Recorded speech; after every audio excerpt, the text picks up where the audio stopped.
Okay. Okay, hello everybody. Welcome to our lunchtime webinar, Building a BC Trail Fund. We're going to give you an update on some of the things that we've been working on. A lot of you will probably remember from last year that we sent out a survey and we started kind of talking about this work that we are doing to that could lead us towards a BC Trail Fund. But maybe we should just do a little introduction. So I think that's the next slide. Sorry, so I did not create this presentation. Maybe Jimena, I think you got the controls. Maybe you just so maybe Jimena, do you want to just introduce yourself? Sure. Yeah. Hi everybody. Oh, it's delayed. Sorry. That's not what you want to be. Okay. Hi everybody. My name is Jimena, and I've been working with the ORCBC for the past year. We're doing lots of research and interviews with people in the trail sector and about the trail sector to kind of build towards these actions that we want to take to building a trail fund. So I'm here today to present some of that research that we have conducted, and it's been conducted with lots of support from the Provincial Trails Advisory Body and lots of guidance from them. And so from the we call it the PTAB. From the PTAB we have Eric here and Louise, but she's also from the ORC. So yeah, Louise, Eric, Aaron, do you want to introduce yourselves? Go ahead, Louise. Oh, okay. My name is Louise Peterson. I'm staff with the Outdoor Recreation Council of BC. And yes, as Jimena said, I'm part of what is called the Provincial Trails Advisory Body. So this is a working group that consists of government representatives from really 4 different ministries. And we've got quite a large number of outdoor recreation representatives as well. Most are appointed by the Outdoor Recreation Council, including ATVBC, the Four-Wheel Drive Association, the Federation of Mountain Clubs. We have got IMBA Canada, so that's Eric. We've got Horse Council BC, Trails BC. I think I'm probably missing somebody. Who am I missing? It's all on our website. So this is one of the projects that the Provincial Trails Advisory Body is undertaking right now. We are also reviewing the current trail strategy, and you'll hopefully hear more about that very soon. That will be a different webinar. So Eric, maybe do you want to say a few words about you? Sure. Yeah. So my name is Eric Vanderkirk. I'm from Invermere, BC. I'm part of the Provincial Trails Advisory Body as well, and also involved on a local level here at the Columbia Valley Cycling Society, as well as the Greenways Trail Alliance. And trails are very near and dear to my heart, and also the lack of funding that I think we've all, I think, agree that that is an issue in this province. And so when this project came up, I was all over it. So very excited to see the work that Jimena has done, and really looking forward to some of the feedback that we'll get today. Thank you. And Erin. Hi, everyone. I'm Erin. I'm the Communications and Membership Engagement Officer at the ORC, and I'll be here just enjoying the presentation and helping to monitor the chat and Q&A. Mm-hmm. All right, and having said that, we do encourage lots of feedback in the chat and any questions.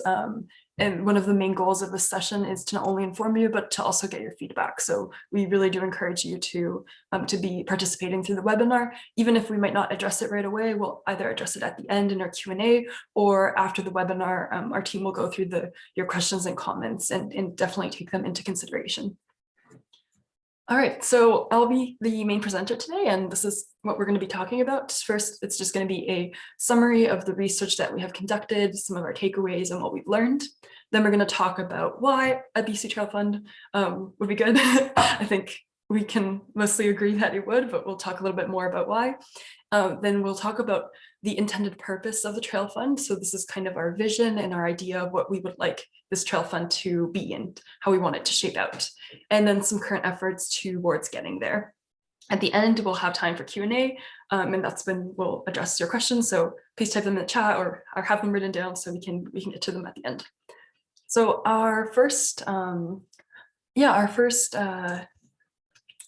is here. So we'll have these polls throughout the presentation, and they're just asking you questions so we can get your feedback. And this first one is asking a little bit about who you are. So please let us know in the poll.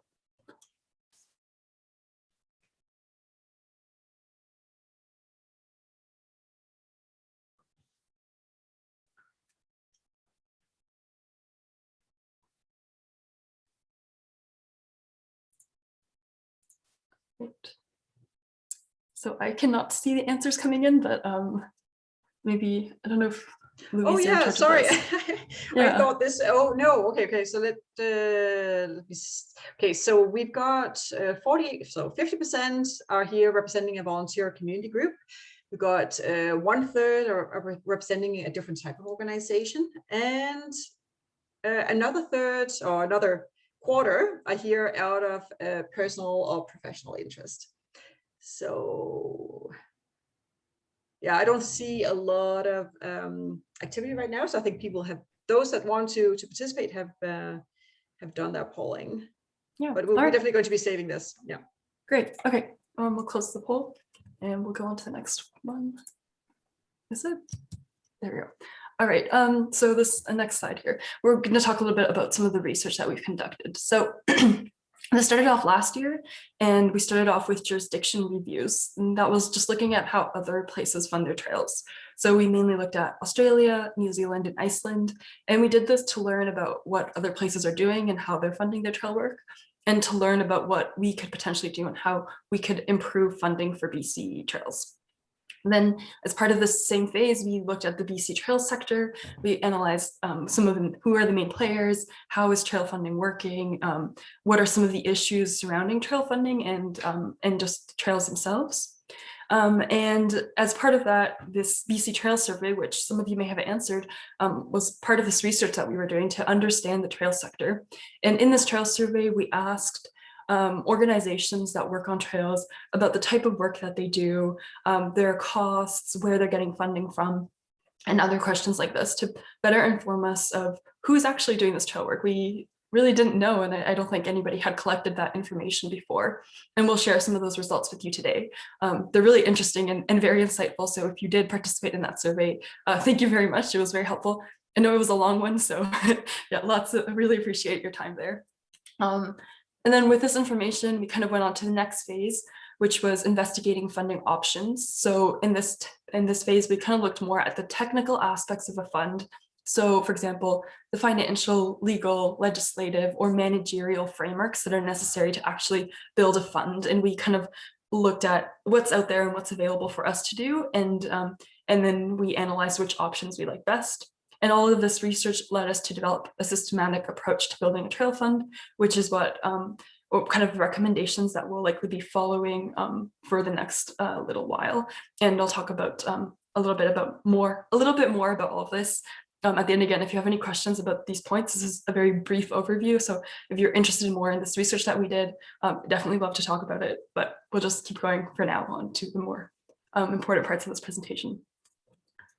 All right, so this is a little bit of background information. I'm sure many of you are familiar with this already. In green, you can see these are our land management entities, or at least that's what I've chosen to call them. And they're basically organizations or governments that are in charge of trails. And the numbers that are beside them are estimates from the BC Trails Strategy review regarding how many kilometers of trails are under each jurisdiction. So you can kind of get an idea of how many kilometers of trails each area is in charge of. And these are officially recognized trails, so legal trails in the province. And then the part in orange is a little bit less formal, but these are nonprofit groups and volunteers. And this information comes from our trail survey. So we asked them how many kilometers of trails do they maintain? And we learned that they maintain over 8,300 kilometers of trails. So you can see this is a very significant amount of trails that volunteer groups are maintaining. It's comparable to what some of these entities are in charge of. And this is active work that they're doing. So while the ones in green are just what they're in charge of, it doesn't necessarily mean that they're actually maintaining these trails. But the volunteer groups in orange, this is active trails that they're maintaining. And this is also I'm sure you know this, but the trails that they maintain can be under any of these jurisdictions. So they might be maintaining trails in BC parks or in recreation sites and trails. They're separate jurisdiction, they're just part of it. So with this, we also asked a little bit more about the type of trail work that they're doing. And here, the numbers you can see on the right are the number of organizations that responded. We got responses from 101 trail organizations. So those are people that are doing direct trail work in 2018 and in 2019. And we learned that almost all of them were maintaining existing trails. So that's 98 organizations out of 101 organizations said that they were maintaining trails. These are some of the other activities that we learned that they do. They also maintain trail amenities, facilities, and signage. They also construct trail amenities, facilities, signage, and new trails. And some other activities that they do are trail safety programs, working with Indigenous groups, and cultural and heritage trail preservation. But as you can see, the vast majority of their effort is actually going into maintaining these existing trail infrastructure. So on this next slide here, we were looking a little bit more at the value of the volunteer hours. So this table that you're looking at here is for 2018. We asked trail organizations how many hours they spent working on trails, and we also asked them how many kilometers of trails they maintained.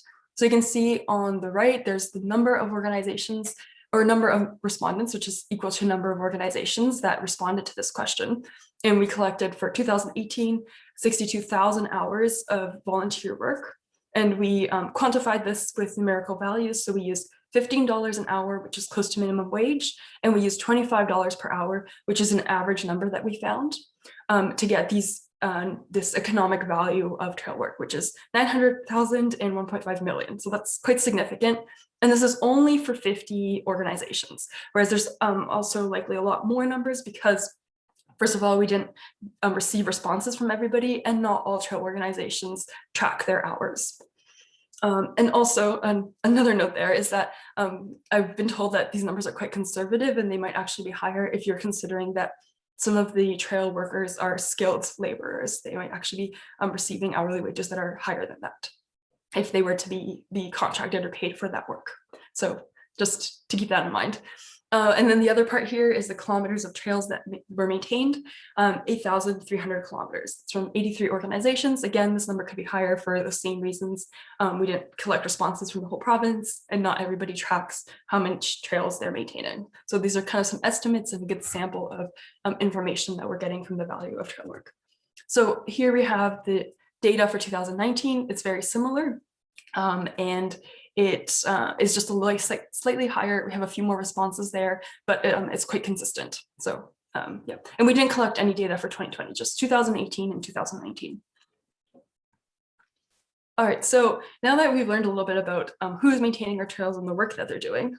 Oh, sorry, my slides are moving automatically. So if they're moving around like that and I'm going back and forth, it's because they seem to be on some sort of timer, but okay, anyway, so we're looking at this question now. So why a BC Trail Fund? So we've learned about the value of trail work in the province, a little bit about what's being done, but we also learned and we heard that there's kind of a lot of issues surrounding funding. We learned that there's limited trail funding, that it's hard to access funds, and that it's especially hard to access funding for trail maintenance. So if there is funding, it's a lot more likely to be for new trails. So what does this mean? This means that we are seeing deteriorating trail conditions, trail closures, volunteer burnout, overcrowding, and maintenance efforts that are essentially stopped or are unable to start because there is no funding for them. And so all of these are issues in the trail sector in BC that could be resolved, or that could that more funding could help resolve or could help work towards a resolution. And we're not saying that funding is the only solution. There definitely has to be other solutions alongside funding, but funding could be a significant step towards getting there and towards helping resolve some of these issues. So funding could also help enhance a lot of benefits from trails. We're actually losing opportunities here by not maintaining our trails well, or by not building new trail infrastructure. So we kind of looked at the benefits that trails hold, and we learned that there's, of course, direct recreational benefits, but there's also physical and mental health benefits. There's benefits to the tourism industry and tourism economy. There's economic activity that stems from trails. You also have rural and community development that is enhanced, improved, or encouraged by trails. So there's certain areas in the province that have a really strong outdoor recreation sectors that are fueled by trails. You can also have higher citizen engagement. Again, this can be really easily shown by all of that volunteer hours that people are committing to trails. And finally, there's also historical and indigenous cultural preservation that can happen within trails. Trails can be on significant lands and areas. And by having more funding, we can dedicate more time to enhancing some of those cultural and historical values that exist in our trail networks.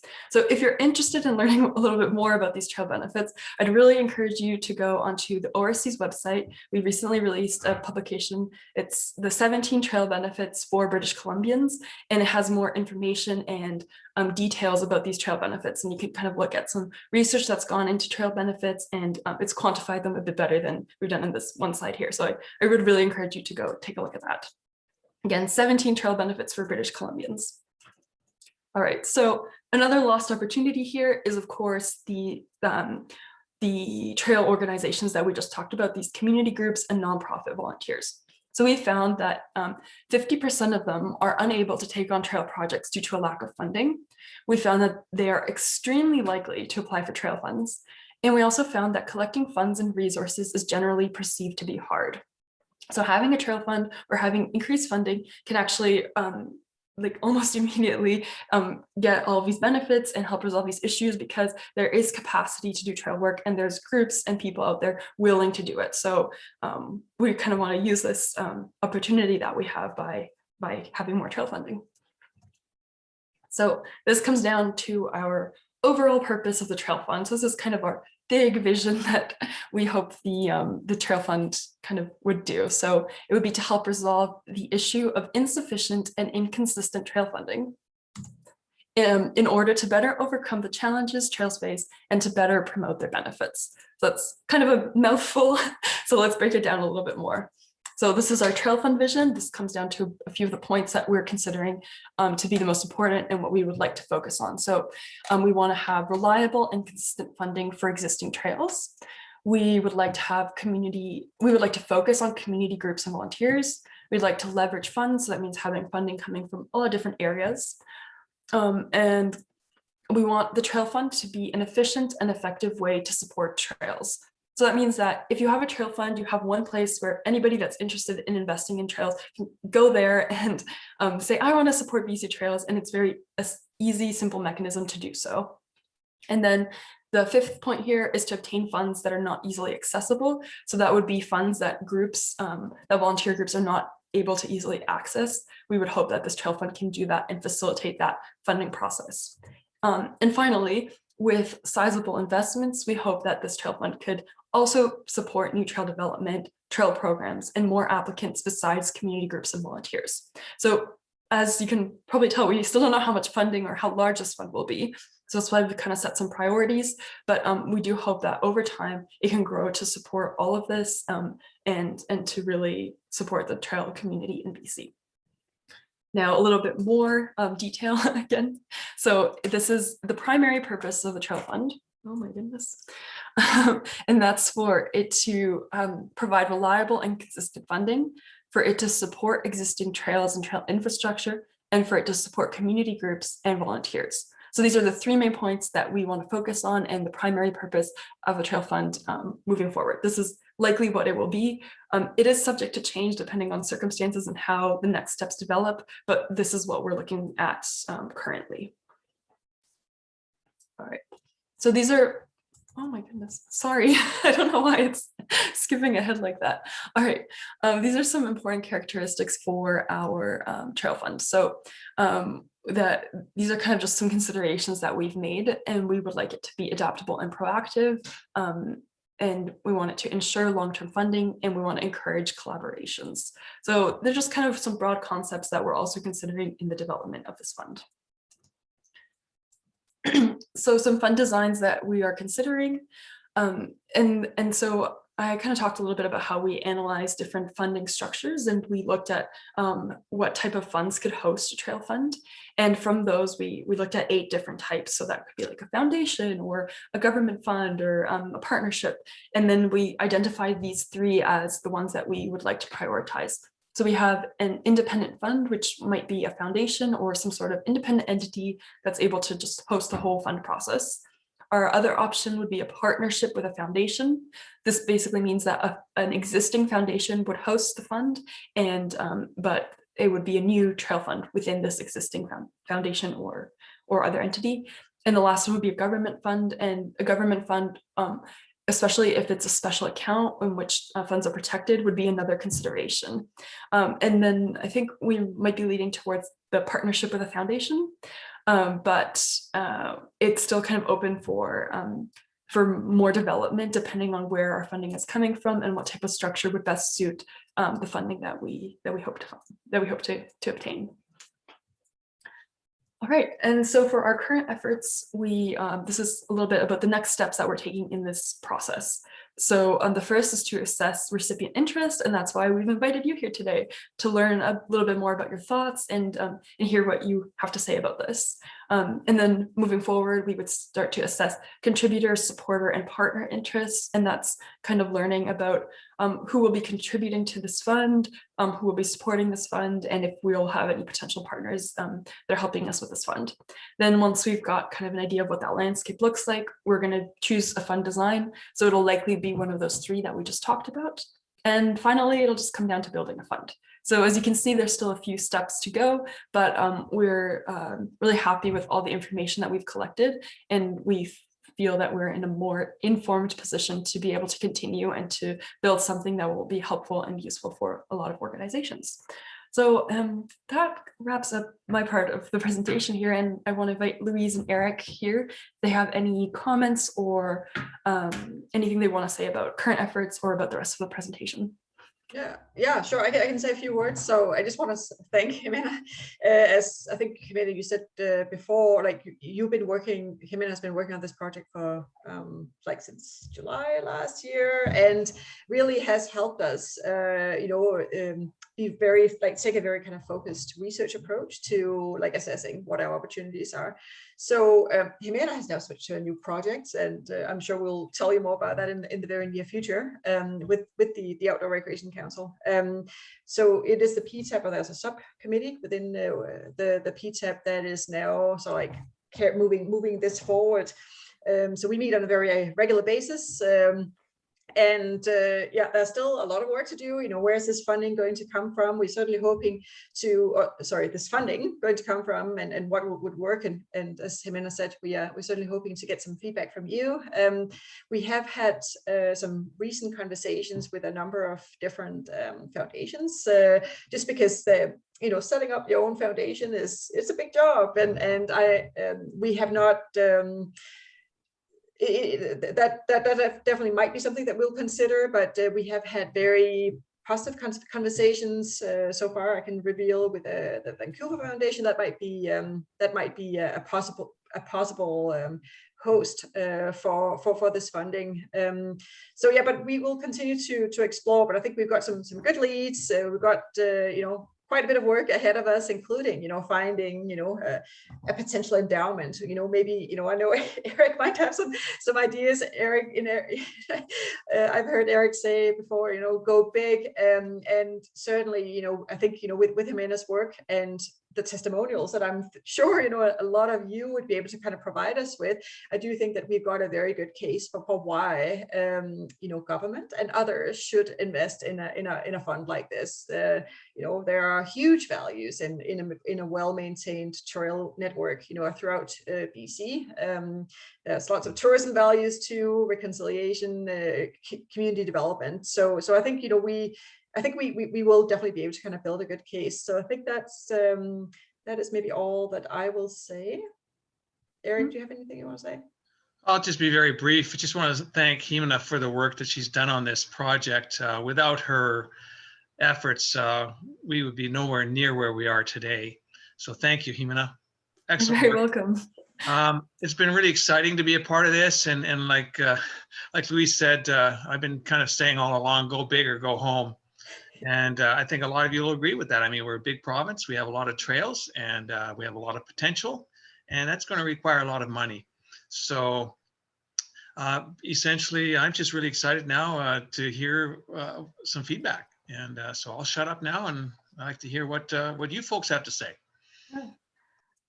All right, so to kind of start this off, we have a few more polls here, and then we'll go into our general Q&A, which will be definitely open to all of your questions. So these are our questions for you. We want to learn a little bit more about you. If my slide will go.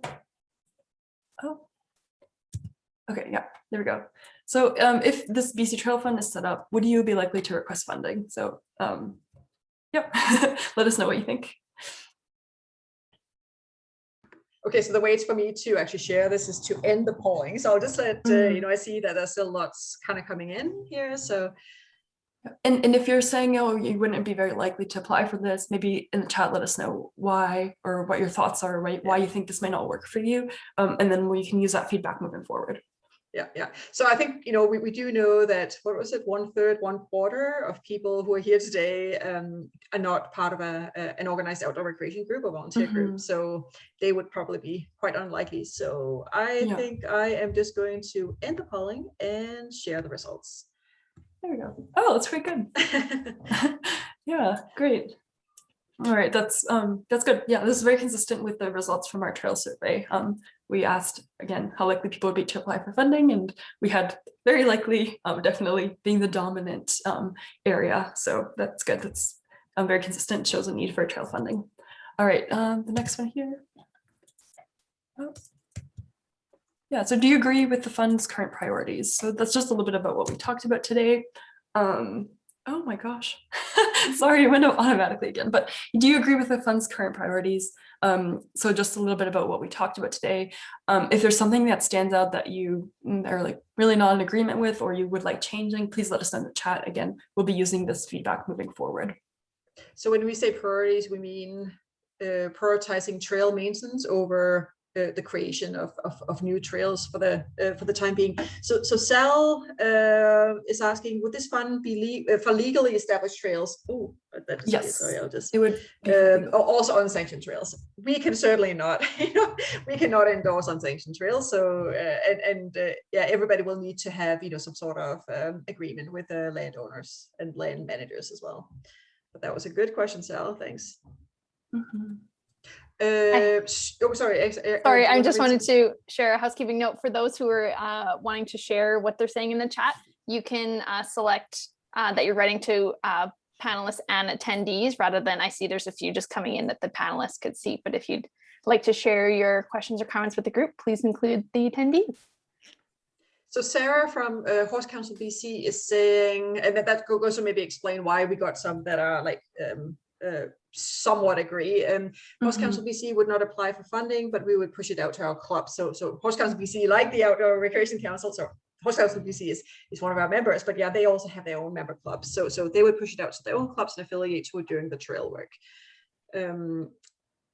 So maybe I'll just say, so Kathy is saying, something I'm seeing is a need to fund operating expenses to be able to manage volunteers, seek additional funding. Is this included?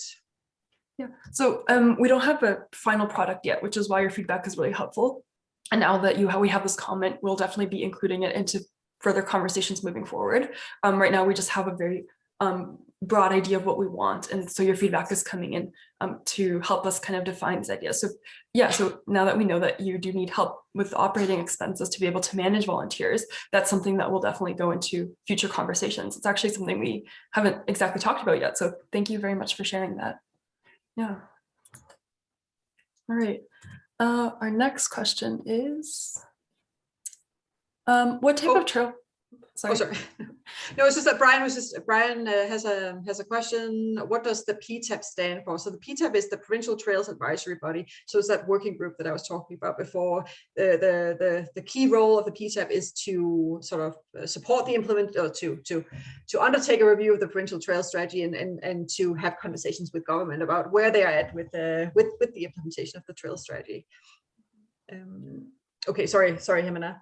No worries. All right, this next question is, what type of trail projects are a priority for your organization? We want to learn what kind of you work on most or are most interested in working on. So let us know, is this maintenance of existing trails and trail infrastructure, construction of new trails, construction of new trail infrastructure? So trail infrastructure is anything related to the trail that's not exactly the trail. So that could be like parking lots, washrooms, rest stops, benches, anything related to the trail but not the trail itself, or programs, promotions, and education. Great. Oh, so Martin is asking, any thoughts on how the funds would be distributed among the diverse user groups based on, so what's the whole question? Sorry, Martin. Based on the interest of those that supported or contribute to it. Hey, Mina, do you want to answer that, or do you want me to? That's Ben's question. So Martin is asking, any Oh. thoughts on how the funds would be distributed among the diverse user groups based on the interests of those that supported or contribute to it? No, yeah, I don't have we haven't gone that far yet. Among diverse user groups, we do hope, we have talked about that we hope that the fund would be able to support like all user groups. We're not really looking to prioritize any specific groups.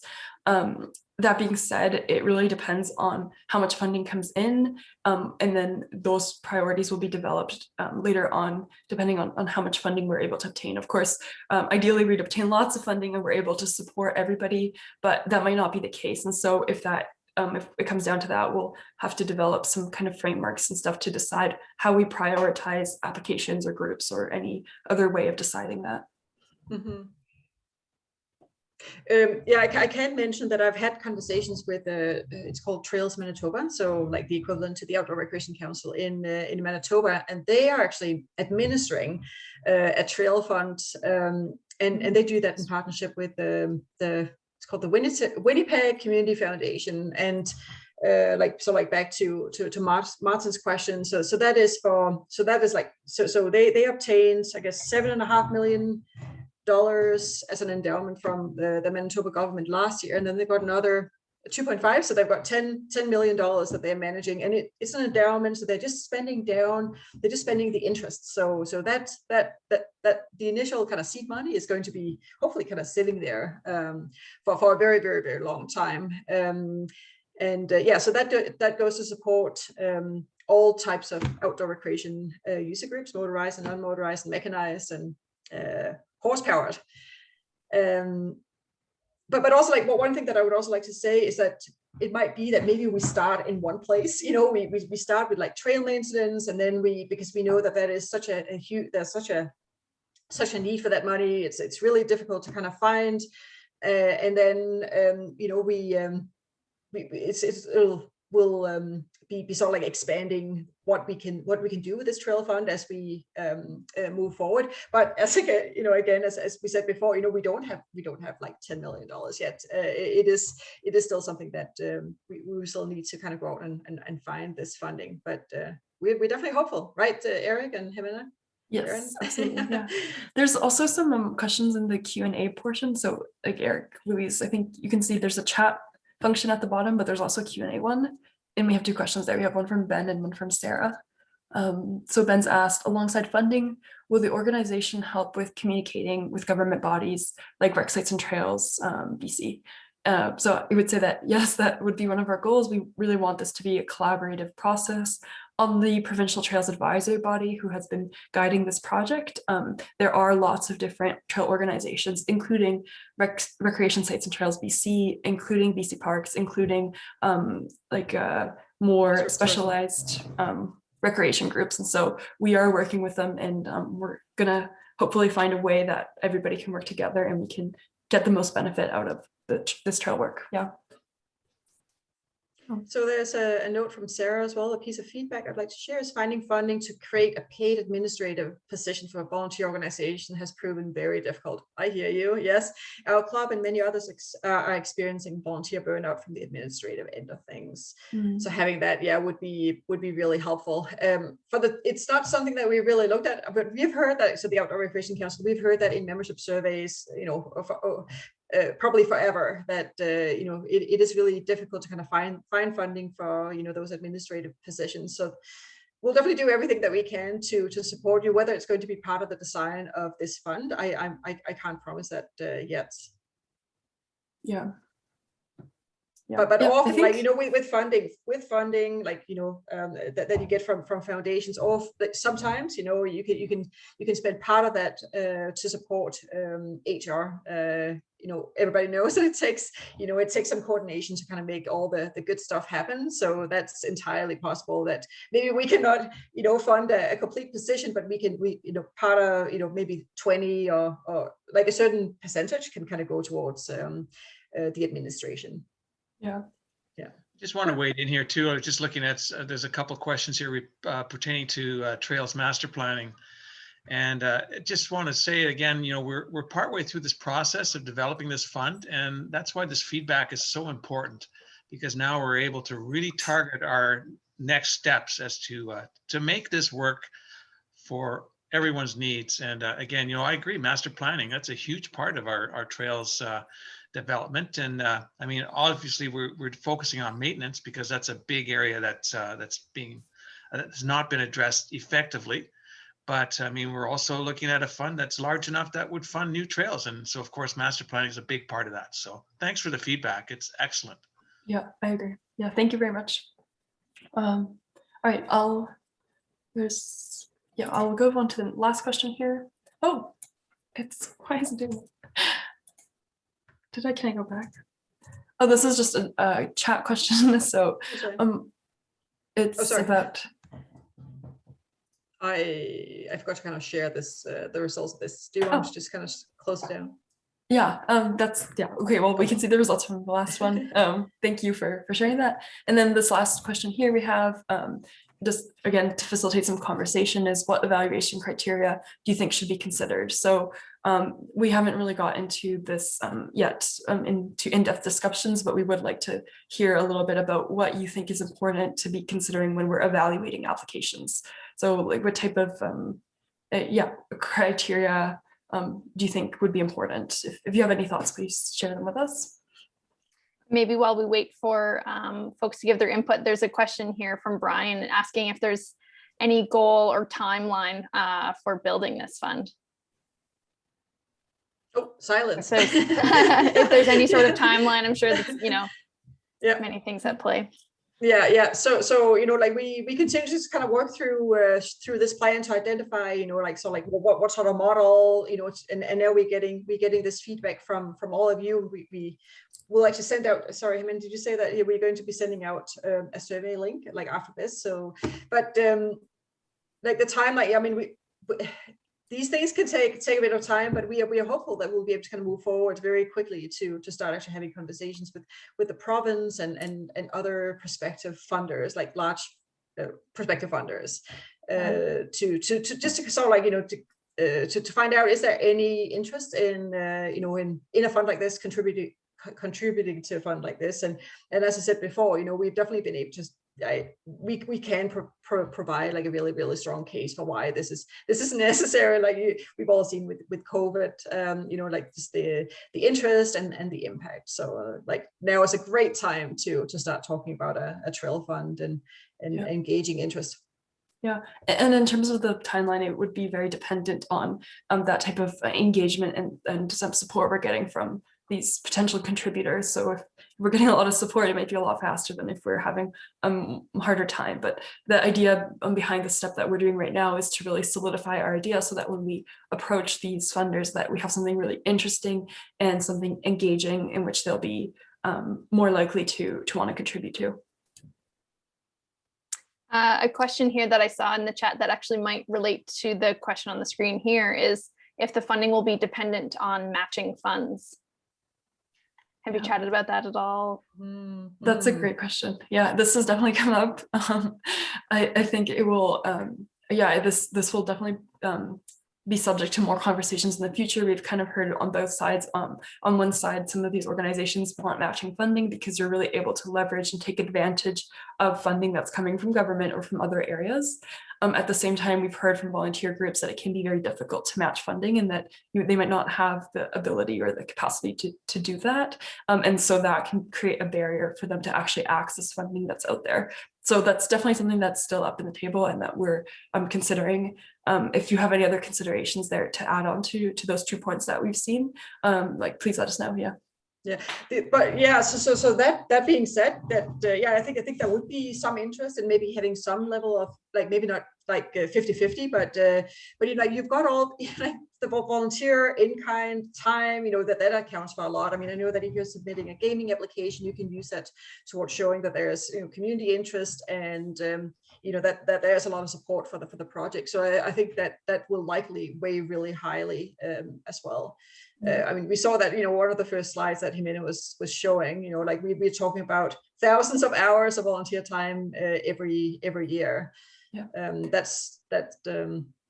That might be, that definitely might be part of that the matching funding.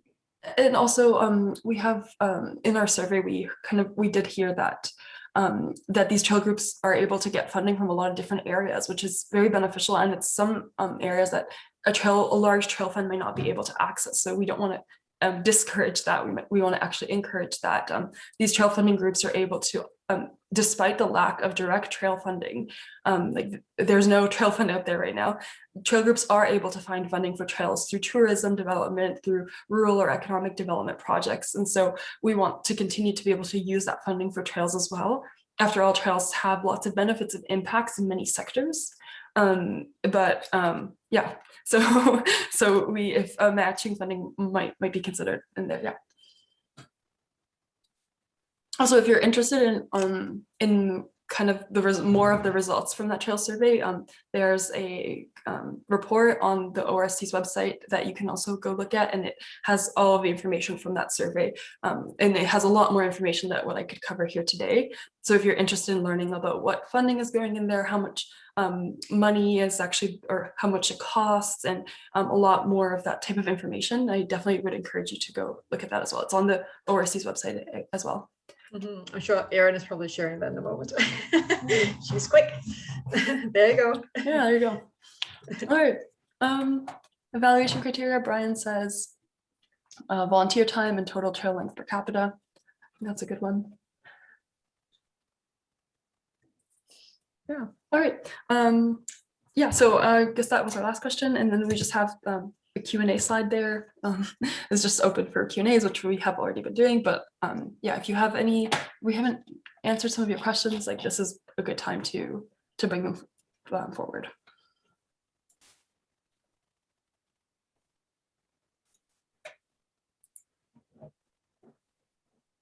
See, Kathy Arney has posted a question here that we haven't addressed yet, just talking about the organization having in place long-term sustainability. How do we measure success?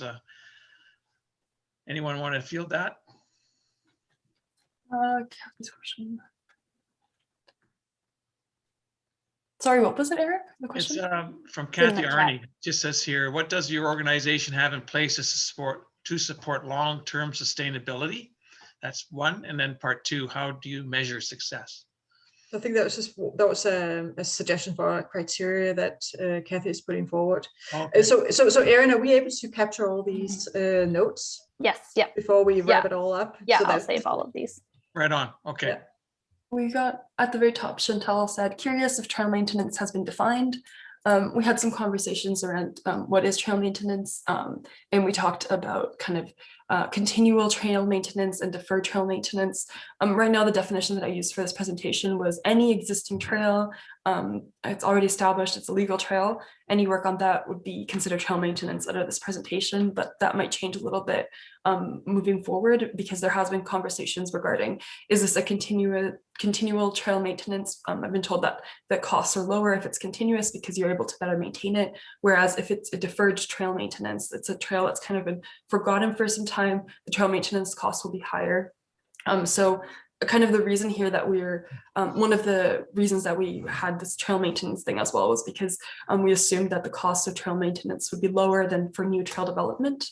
But that might not be the case if it's deferred trail maintenance costs. So to just give you a bit more background on some of those conversations that we've had regarding trail maintenance and what you might see in the trail fund as being defined as trail maintenance. It could be that broad existing trails, or it could be about what type of work is being conducted on those trails. And that would just help kind of differentiate or help distribute funding if there's limited funding. We want to kind of be able to make the biggest impact with the least amount of funding if there are limits on funding.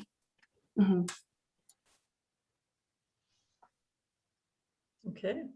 So we did sort of share that our initial thoughts are, if we don't have tons of money, that we might want to kind of limit this to organized outdoor recreation groups. What do you think about that? Is that too narrow? Should we consider sort of like broaden it out a little bit more? I mean, we have had conversations, as Eric or Jimena said before, to also make funding available for regional districts or local governments, indigenous groups or First Nations, who else?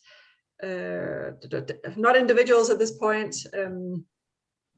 What else who else in terms of sort of like groups, broad groups, were we thinking, Jimena?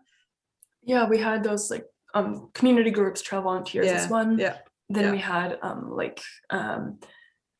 corporations potentially as one, that could be like a community forest or something. It's not, we just kind of categorized everybody, but it wasn't necessarily that we're considering giving them funding. The others were organizations like Rec System Trails or BC Parks. Then we had governments and individuals, but again, we're not really considering all of these, and our focus is the community groups. Community groups are, I mean, definitely that has been our experience, of kind of what we've heard are the ones that are having the hardest time, like accessing this like funding. There are no dedicated funding for trails out there, not sort of like at the provincial level. There might be, if you are fortunate to kind of live like I do, within the Columbia Basin. The Columbia Basin Trust will support some trail trail projects, but that doesn't apply everywhere in BC. So that's at least kind of where we're planning to kind of start. But again, it does depend on what prospective funders are interested in as well, whether they want to see it being broader. There's a couple of folks bringing up access roads and reaching trailheads as a something that could be included in something like this, addressing something like that.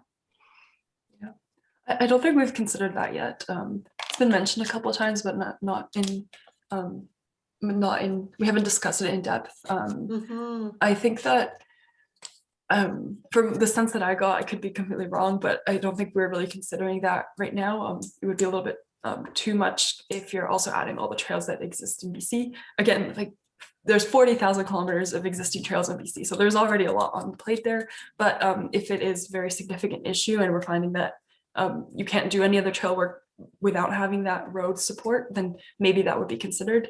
Those are just in my initial thoughts. But the direction could change. We haven't had the discussion on that yet.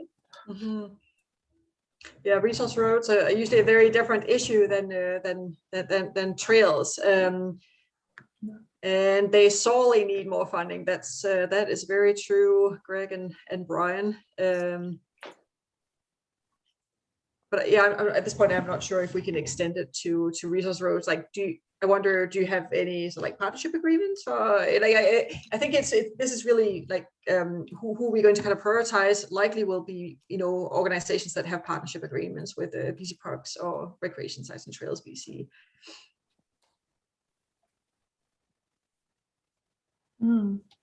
So some people are saying that they'd like to see land acquisition. Brian says, I'm in an area with lots of privately owned land, so access to trails can be lost. Will the fund be available for land purchase? I think my initial thoughts is that it would likely not be available for that. We would probably be focusing on improving access to trails, we would be focusing on maintaining what we already have. As we said, there's lots of deteriorating trail conditions, trail closures. So there's areas that are already accessible that we would probably focus on first before moving on to that. But then once if we're able to cover that and we have sufficient funding, we would move into other categories. And so we can put this as one of the categories that we might consider moving into. But for the time being, and at least for the beginning of the trail fund, it would just focus on trail maintenance and the infrastructure that we currently have. Yeah, I don't know. Is that right, Louise or Eric? Yeah, no, I think so. But like there are so many possibilities, with a trail fund. Like, should it just be a trail fund? What about like an outdoor recreation fund? The only thing is I guess kind of where we started was that the current Provincial Trails Strategy has one of the action points is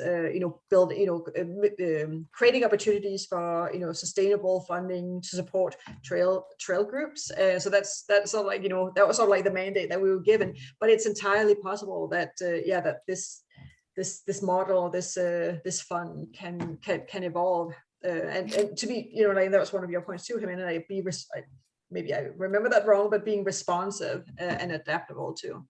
Yeah. And just as a comment, if you do want to see like a very big fund, please stay engaged with the ORC and with the Provincial Trails Advisory Body, because your engagement with these issues and these topics will really bring light to them and will encourage funders to support the Trail Fund. So we really would love all your help to bring this out there and to create excitement around it. The more excitement that we have, the more likely we think we'll be able to get more funding. So if you do want a fund to kind of cover all these issues that you're considering and that you're seeing, please stay engaged with us and make sure that you're getting people interested and excited about the potential of this. Oh, Sarah, I like this question. Sorry, I guess I can only be seen by me. So Sarah's No, it's asking, for everyone can see. Oh, okay. Okay, have you thought about offering an individual membership for the ORC? A portion of the membership dollars can go towards the Trail Fund. So we do currently offer individual supporting memberships. It's $50 a year. So far, this goes, we're such a small operation. It goes to support our advocacy and also because we don't have a Trail Fund yet. But it is definitely very possible. That would be one of the ways that we raise funding for a trail fund in the future. I mean, and as Jimena's kind of did say, we're going to be leaning on you as well, on everybody to kind of help us. Like, this is not, even if the ORC did end up administering this trail fund, we cannot do it without lots of support in different ways. So yeah, I'll also just echo what Jimena said. Just do stay connected to us, sign up for our newsletter, become a member. Yeah. Oh, thank you, Erin. You're so on the ball here. I have a link. I shared a link to the newsletter earlier on as well, but good. In our follow-up, I'll include all these links as well for those interested. Yeah. But no, this is super exciting. Like, I think with a trail fund like this, we really can create a lot of really positive change and just, support all these volunteers. That's was it Kathy? Somebody was saying, they're burning out, they have to run super fast to not only, maintain or to go out there brush cutting and so on, but also to do the fundraising and the administration. So if we can sort of, remove some of that stress, I mean, I think that will just support all of us. Yeah. So I don't know, maybe if there's no more questions. I have one question here from Martin. In your research, did you come across any regional strategies for trail maintenance? So for example, full-time regional trail crews that are working with community groups? Yeah, there's some here and there. I think Sites and Trails and BC Parks form partnership agreements. That is kind of their process to help manage the maintenance of trails. So if you're part of a trail group, you might be familiar with this, but they essentially form a partnership agreement where the partner is a community organization that will be maintaining trails for them. And then they will sometimes get funding from BC Parks or Sites and Trails. It's quite minimal funding, but it does help a little bit. So it's kind of one of the mechanisms there of I guess, that exists. And then there are some regional districts. The one that comes to mind right now is the Fraser Valley Regional District. They recently released research on outdoor recreation. So that's quite a significant step towards kind of promoting not just trails, but outdoor recreation in general. And we can see kind of a shift towards that. But overall, there wasn't too much in terms of a formal management of these groups besides those partnership agreements. It seems that mostly municipalities and regional districts maintain trails with contracts or with their own staff, and so they'll fund that through their own budgets. That's kind of the information that I was able to collect, at least. But it's I think that's the information that I had. But Martin, that's something. Martin is with me on BC, so Martin knows very well, some of these issues, with the, it could be Whistler, like high insensitivity areas, where you've got a lot of visitors, and you've got residents that really want to use the trails.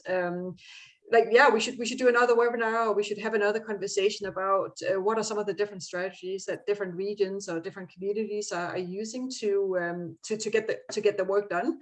Yeah, definitely. Like some of the mountain biking groups have got paid trail crews, and there's some great programs out there, like summer students or summer programs where you can hire. I don't know if it has to be like young people, but hire people to support you for several months during the summer holidays. So it would be great if we could kind of share what others are doing. So I'll definitely make a note of that, Martin. Thank you so much. We've got some more messages. Oh yeah, okay, that was Aaron. Okay. I think maybe is that it, Helena? I think so. Yeah. Thank you so much for attending. Please stay in touch, and yeah. Anything to add, Louise, Eric, Aaron? No, just thanks again to Jimena, thanks to Eric and Aaron for joining us today, and thanks to all that you guys are doing too. Like it's we just like when we work together, we just we're so much stronger, and it's exciting that if we can kind of get a few projects like this that off the ground, like we've done, the Outdoor Recreation Council has done regular, I don't know, not super regular, we've done membership surveys, and this is kind of what we hear is that one of the greatest barriers to doing or being more effective is just this lack of funding. So it's definitely it's up there with access issues, and it's part of it too. So we are very committed to moving this forward. So thanks, Martin, thanks, Sarah, thanks for all your thank yous. Yeah. Okay, well, stay tuned. If you're not already signed up to our newsletter, make sure you do that so that you don't miss out. And we'll be calling on you, in the future if we need endorsements and help to open up doors, because obviously we can't do this on our own. Yeah. Okay. Thank you. Thanks for today. Enjoy the rest of your day. Thank you, Ma. Great job. Yeah. Have a great summer, all. Yeah. Bye-bye.